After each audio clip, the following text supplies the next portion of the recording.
Bonjour à tous et bienvenue dans cette nouvelle vidéo de la rubrique l'EFT sur le bout des doigts. Je suis de nouveau sur le mûrier platane et dans cette vidéo-ci, en fait, je vous propose une vidéo avec des conseils, une vidéo conseil de rituels pour vous mener vers le bonheur, vers le bien-être, vers la sérénité. Ce sont des petits rituels très simples à faire. Je vous les partage ici. Mais avant de commencer, je vais quand même me présenter pour ceux qui ne me connaissent pas. Donc, je m'appelle Anne Cartos, je suis praticienne en EFT clinique. L'EFT, c'est une thérapie de libération émotionnelle pour gérer les émotions. Si vous ne connaissez pas, je vous invite à vous rendre sur mon site www.posensoi.com. Vous aurez toutes les informations concernant l'EFT et comment le pratiquer. Voilà. Et voilà, donc dans ces vidéos-ci, vous pouvez aussi d'ailleurs les retrouver sur ma chaîne YouTube, Une pause en soi, voilà, sur mon groupe Facebook, l'EFT sur le bout des doigts, voilà, vous avez tout.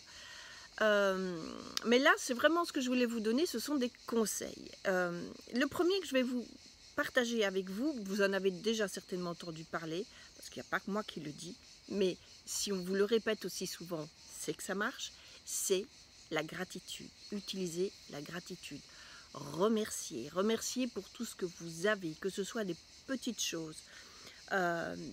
Simplement, il y a un beau soleil, vous entendez chanter les grillons, vous avez bien dormi. Les cigales, les cigales, les grillons aussi si vous n'êtes pas en Provence. Vous avez bien dormi, vous êtes en bonne santé, vous avez un travail, vous avez des magnifiques enfants, ou pas, vous avez, vos parents vont bien, enfin tout ce que vous pouvez imaginer, vous mangez un bon chocolat, vous avez partagé un bon repas avec des amis, enfin tout cela. Vous remerciez de tout ce que vous arrive, vous remerciez du beau rêve que vous avez fait la nuit, vous remerciez même à la limite des épreuves, une fois qu'elles sont passées, parce qu'elles vous ont permis d'avancer, elles vous ont permis d'évoluer, elles vous ont permis de vous comprendre. Remercier, c'est vraiment quelque chose d'énorme qui va créer en vous une hormone qui s'appelle la sérotonine, si je me souviens bien, mais qui va vraiment vous envoyer une onde de bonheur, une onde de joie. Et franchement, plus vous allez remercier, et remercier le soir aussi, par exemple, avant de vous coucher, de ce qui s'est passé, des belles choses qui se sont passées durant la journée, ça va vous faire du bien. Autre chose, et c'est très très important, essayez d'évaluer ce bien-être, les émotions positives. Quand vous êtes en joie, voilà, vous vous levez le matin, vous avez fait un beau rêve, vous vous sentez bien, évaluez cette émotion positive-là. Le fait de l'évaluer, ça va vraiment l'inscrire dans votre cerveau. L'amygdale reçoit, elle, l'émotion, qu'elle soit négative ou elle positive, mais le cortex l'analyse et en l'analysant, il va l'enregistrer, il va la valider et ça va vous permettre de mieux vous sentir. Donc, évaluer l'émotion positive, elle existe, vous en prenez compte, elle est de plus en plus présente en vous, c'est vraiment quelque chose qui est important. Autre chose, vous pouvez aussi les nommer, les reconnaître et les nommer. Nommer la joie, nommer le bonheur, nommer l'amour, nommez-les. Et nommer aussi les émotions négatives. Toutes les émotions, la peur, le chagrin, la colère, la tristesse, la culpabilité, nommez-les. C'est la même chose qu'avec les émotions positives. En les nommant, vous allez les reconnaître. En les reconnaissant, vous allez en tenir compte. Vous n'allez pas les ignorer. Vous n'allez pas les enfouir dans l'inconscient. En les nommant, vous allez les évaluer et vous rendre compte qu'elles ne sont peut-être pas si nocives que cela. Parce que quand l'amygdale reconnaît une émotion, elle fait la voix passer, c'est vraiment l'amygdale, elle va aller mettre l'amygdale cérébrale, hein, pour ceux qui ne pensez pas l'amygdale de la gorge, c'est l'amygdale cérébrale. Elle est reliée vraiment avec les émotions et c'est ce qui met C'est ce qui fait que vous la ressentez dans le corps, par exemple, quand une émotion, vous avez de la colère, ça vous prend par la gorge. Par exemple, l'amygdale, elle est là-dessus, et si c'est une émotion de peur, par exemple, elle va vous permettre d'être en vigilance. Mais le cortex, lui, il va vous permettre d'analyser, d'y voir plus clair, de prendre du recul, et en la reconnaissant, vous allez l'évaluer et la mettre à sa juste place, et vous pourrez en plus plus facilement y remédier, si vous voulez, à trouver la solution pour passer à autre chose. Pour celles et ceux qui connaissent l'EFT et qui le pratiquent régulièrement, il y en a déjà quelques-uns qui m'ont posé cette question. Faut-il absolument commencer par le négatif? Et oui, le négatif, il est important. Déjà, pourquoi? Parce que vous allez mettre le doigt sur l'émotion. Je sais bien que c'est pas... On a envie de passer directement à positif, mais allez mettre le doigt sur l'émotion. Évaluer cette émotion négative comme la positive. Évaluer une émotion, c'est lui donner l'importance qu'elle a, sa juste place. En la reconnaissant, vous lui donnez sa place et vous permettez plus facilement de trouver les solutions, d'aller contacter votre inconscient quand vous réalisez votre onde EFT, quand vous réalisez votre tapping, et ainsi pour pouvoir créer la version psychologique plus facilement et mettre les ajustements positifs à la place.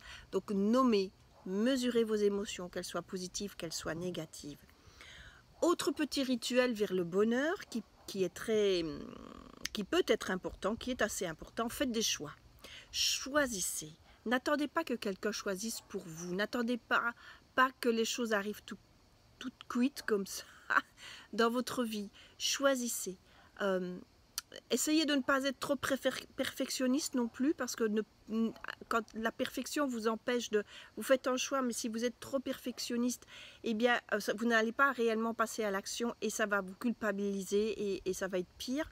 Donc, travaillez sur votre perfectionnisme avec l'EFT, par exemple, mais faites des choix.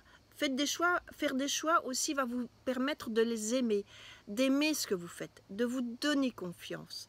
Donc, décidez de faire des petites choses, un pas à la fois. Hein. Commencez par des petites choses. Soyez sympathique avec vous. Hein. Ne vous proposez pas de monter en haut de l'Everest aujourd'hui ou demain, sans avoir fait d'entraînement, par exemple. Mais soyez sympa avec vous, soyez doux avec vous. Passez à l'acte, mais un pas après l'autre. La voie du Kaizen, c'est les petits pas. C'est... un petit pas à la fois. Hein. Les petites rivières font les océans, font les grandes rivières, etc. Ça va? Autre chose, allez vers les autres. Ne restez pas seul. Ouvrez-vous. Accueillez les autres. Les relations humaines sont très importantes. C'est souvent analysé en neurosciences, étudié en neurosciences. Ils ont fait des tas d'études là-dessus. Jouer contre un ordinateur n'est pas la même chose que jouer avec un ordinateur, que ce soit un partenaire, ou jouer avec un humain est beaucoup plus épanouissant. Toucher aussi, n'hésitez pas à tenir la main, à faire des câlins, à vous taper dans le dos, gentiment, hein. Mais faites tout ça, accueillez les autres. Accueillir les autres, c'est vraiment une partie essentielle du bonheur. Touchez, accueillez, souriez. Le bonheur vient. Vous allez donner du bonheur aux autres, le bonheur viendra à vous. On vous le rendra si vous souriez à quelqu'un qui est dans le bus, par exemple. Eh bien, il vous sourit. Enfin, très souvent, il vous sourit. Et ça vous met de super bonne humeur. Donc, toutes ces petites choses-là, voilà, ce sont des petits rituels important qu'il est nécessaire de faire, enfin, que je vous invite à faire, afin d'aller vers le bonheur, d'accord? N'hésitez pas à partager cette vidéo, à cliquer sur j'aime, à me donner votre avis par rapport à tout ce que je vous ai dit, à poser des questions. Si vous voulez d'autres, je sais pas, n'importe quoi, n'hésitez pas. Partagez, cliquez sur j'aime, abonnez-vous, voilà, ça va? Et on se retrouve bientôt pour d'ici 8-10 jours, hein, comme à chaque fois, pour la prochaine vidéo de l'été, que je vous ai promis. qui sera probablement, j'y pense depuis un petit moment, sur comment faire pour ne plus se limiter. Voilà, ne plus se limiter. C'est pas mal aussi, hein. Voilà, je vous embrasse et on se retrouve bientôt. Bel été à vous. Au revoir.